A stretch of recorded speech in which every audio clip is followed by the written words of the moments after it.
Video opens with a close-up on a pair of eyes. They are young, but filled with a simmering, ancient hatred. The sound of a harsh winter wind and the distant clang of steel is faintly heard. The camera slowly pulls back to reveal a lone figure standing on a desolate, snow-dusted shoreline, staring out at a churning, iron-gray sea. Voiceover. There is a ghost that haunts the living. It is not born of the dead, but of the past. It does not rattle chains or whisper in the dark. It lives inside you. It sits behind your eyes, replaying an old scene, over and over. A betrayal. An insult. An injustice that burns like a hot coal in your gut. Quick cuts. A hand clenching into a fist, knuckles white. A memory of a laughing, sneering face, distorted and nightmarish. The lone figure on the shore turns, their face a mask of cold resolve. Voiceover. We will call this phantom the ghost of the grudge. It is the weight of every wrong you have ever carried, the anchor that moors you to a moment you should have long since sailed past. It whispers a seductive lie, that the only path to peace is through retribution. That you will only be whole again when the scales are balanced. Today, we will confront this ghost. We will explore a philosophy forged in the crucible of Viking brutality, a simple, earth-shattering idea that offers not victory, but something far more valuable: freedom. Voiceover. You know the feeling. It might not be a thirst for blood-soaked vengeance. It may be quieter, more insidious. It's the argument you keep rewinning in the shower, crafting the perfect retort hours, days, even years too late. It's the heat that rises in your chest when you hear a certain name, or see a face you wish you could forget. The ghost of the grudge feeds on these moments. It's the colleague who took credit for your work, smiling as they received the praise you earned. The friend who shared a secret you trusted them with, shattering your faith in a single, careless act. The family member whose words, sharpened by familiarity, cut you in a way no stranger ever could. Visuals. A modern office setting, but rendered in the channel's painterly, historical style. A figure stands in the background, out of focus, while another receives a handshake. The first figure's face is a study in quiet resentment. Then, two figures sitting by a fire, one confiding in the other. The scene shifts to the second figure speaking to others, a careless smile on their face as the first figure watches from a distance, betrayed. Voiceover. The event itself was a lightning strike, sudden, painful, and over. But the grudge is the thunder that rolls on, long after the storm has passed. You tell yourself the anger is a shield. That it keeps you sharp, that it honors the injury, that to let it go would be to condone what was done to you. To let them win. But here is the hidden cost, the terrible irony of this haunting. In nurturing your grudge, you have given a piece of yourself away. The person who wronged you, they have likely moved on. They sleep soundly at night. They are not replaying the scene. They are not a prisoner to the memory. But you are.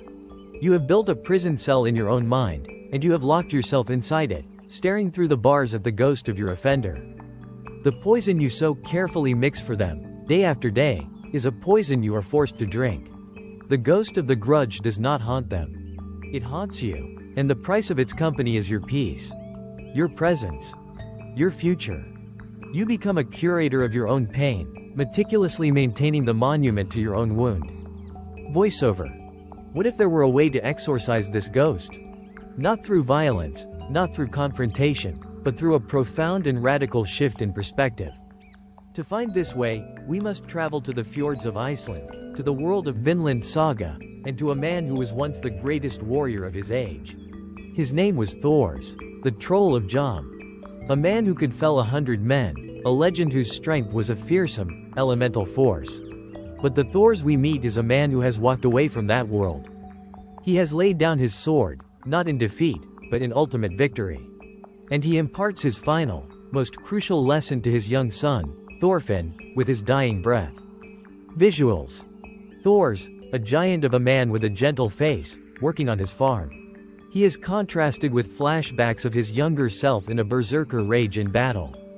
The scene of his death, where he protects his son and his crew, unarmed, against a band of mercenaries. Voiceover. His son, consumed with hatred for the man who killed his father, is told this: "You have no enemies."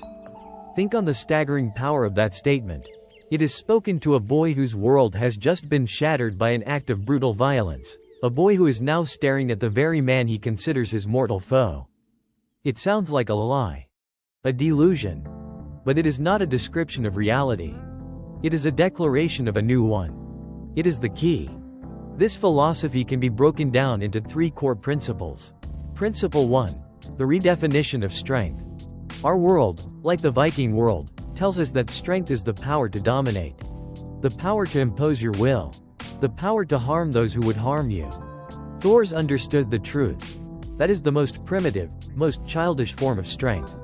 True strength, the strength of a true warrior, is found not in the hand that wields the sword, but in the hand that can choose not to. It is the immense, disciplined power of restraint. It is the internal fortitude to absorb an injury, a slight, an insult, a betrayal, and not feel the reflexive, animalistic compulsion to return it in kind. This strength cannot be taken from you, for it is generated entirely from within. Visuals. A Viking warrior screams in rage, his muscles straining as he swings an axe. The image dissolves into one of Thor's, standing calmly, his hands open, taking a blow without flinching, his eyes filled not with anger, but with a deep, sorrowful understanding. Voiceover. Principle 2. The severing of the chain. Vengeance is a self-perpetuating machine. It is a chain forged in the fires of one injustice, linking you inextricably to your aggressor. An eye for an eye, a tooth for a tooth. It seems like justice, but it is merely a guarantee that the cycle of violence, the cycle of pain, will continue forever.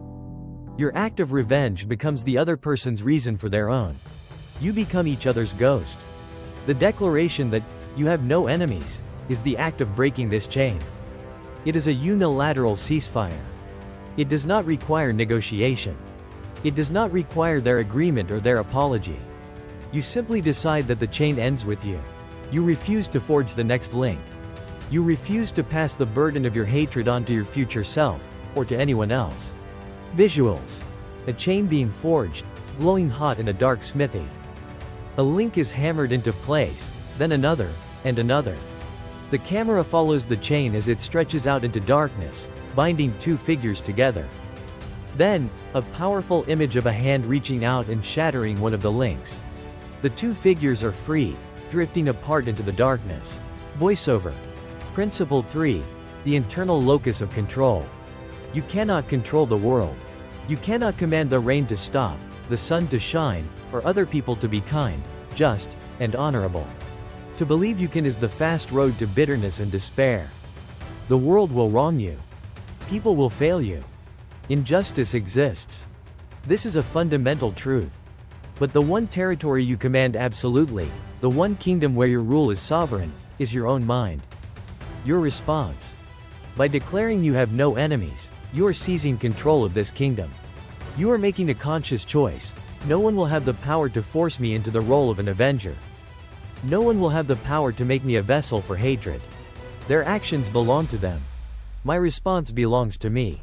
You stop defining yourself by what was done to you, and start defining yourself by what you choose to do in return, which, in this case, is to do nothing. To reclaim your energy and your attention for your own life. Imagine you are carrying a heavy, jagged stone. This stone is your grudge. It digs into your palms, it slows your pace, it drains your strength. The person who gave you this stone is miles away, unburdened. Revenge is the exhausting, pointless act of finding an even heavier stone to hurl back at them. The philosophy of no enemies is simply opening your hand. Visuals. A figure struggles to carry a large, rough stone up a steep, muddy hill. They are panting, exhausted. They look up and see their tormentor on a distant hill, walking freely.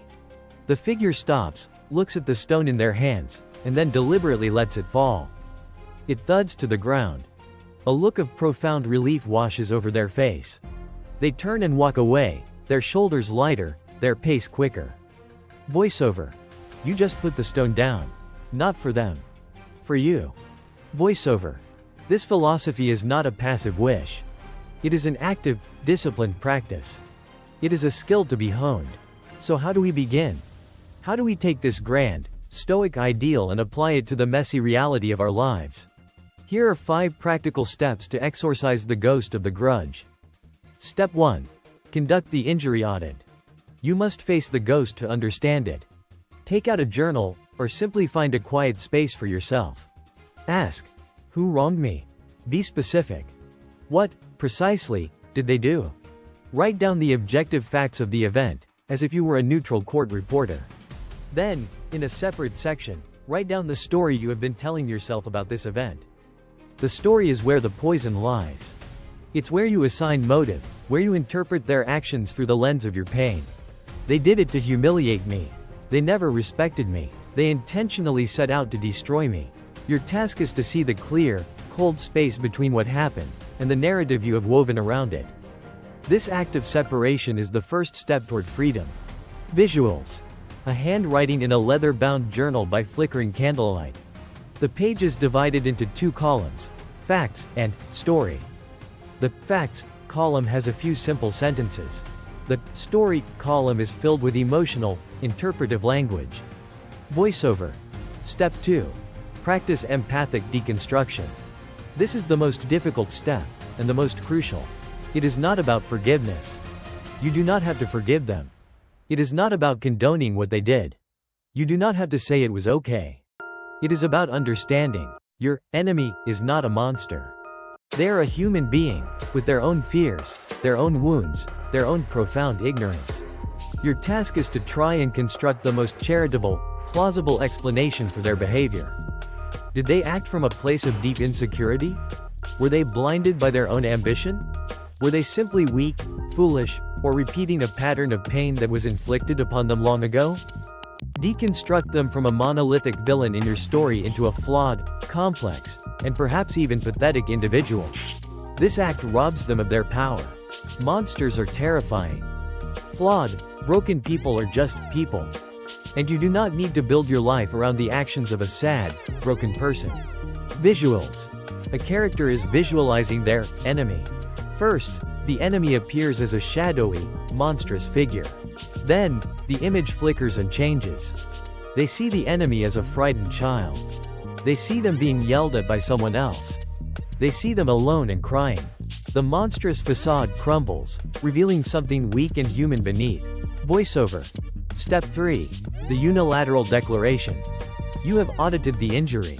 You have deconstructed the perpetrator. Now comes the ritual of release. This does not require their presence. You do not need to tell them. This is for you, and you alone. Find a place where you can be undisturbed. On a walk in nature, in a quiet room, looking into a mirror. And you make the declaration, out loud. Say their name, and say the words, "You are not my enemy. I release you from this role in my life. I take back the power I have given you." The story is over. Feel the resonance of the words. It is a private treaty, signed by you, for you. It is the sound of a prison door swinging open. You are not saying they're your friend. You are not saying you will trust them again. You are simply saying, you will no longer be my enemy. I have better things to do. Visuals. A figure stands on a cliff overlooking the sea. They take a deep breath and speak words that are carried away by the wind. There is a sense of finality, of a burden being lifted and blown away into the vastness. Voiceover. Step 4. Redirect the energy. A grudge is a tremendous consumer of energy. Mental, emotional, even physical energy. When you let it go, you create a vacuum. If you do not consciously fill that void, the ghost will creep back in. So, you must ask yourself, where will this reclaimed energy go? You must choose a new direction with intent. Pour that energy into a project you've been neglecting. Invest it in a relationship that nourishes you. Learn a new skill. Focus on your own health. The energy that was once spent stewing on the past must now be used to build your future. This is not just about letting go, it's about picking something new up. Something worthy of you. Visuals. A blacksmith, representing the redirection of energy. They take a piece of raw, useless iron and, with fire and hammer and intention, forge it into a useful, beautiful tool. Voiceover. Step 5. Embrace the scar, not the wound. The memory of the injury will likely never disappear entirely. This philosophy is not a magic spell for amnesia. But it can change its nature. A wound is an active source of pain. It is raw, it festers, it demands constant attention. A scar is different. A scar is a reminder of a wound that has healed. It is a testament to your own resilience. It proves that you were hurt, but you endured. When the memory arises in your mind, as it surely will, your practice is to acknowledge it without judgment. See it not as a fresh wound, but as an old scar. Touch it mentally, and say, yes, that happened. And I healed. Then, gently, firmly, return your attention to the present moment. The scar is part of your story. It is not the whole story. Visuals. A close-up on an old, healed scar on a character's arm. The character traces it with a finger, not with sadness, but with a quiet, contemplative acceptance. Then they look up, their gaze clear and focused on the horizon. Voiceover. Does this philosophy truly work, or is it merely a beautiful fantasy, unfit for the cruelties of the real world? The proof lies in the crucible of the story that gave it to us. It lies in the life of Thor's son, Thorfinn. For more than a decade, Thorfinn's entire existence is the ghost of the grudge made flesh. He lives and breathes for one purpose: to kill Askeladd, the man who murdered his father. This quest hollows him out. He is not a person, he is a weapon of vengeance. He is joyless, loveless, without purpose beyond the next fight. He is the living embodiment of the prison of hatred. His life is a cold, lonely hell. Visuals. A montage of young Thorfinn's life. His face is perpetually twisted in a snarl. He fights with a desperate, suicidal ferocity. He is always alone, even when surrounded by others. His eyes are empty, save for the fire of revenge. Voiceover. And the ultimate proof? When he is finally robbed of his chance for revenge, when Askeladd dies at another's hand, Thorfinn does not feel relief.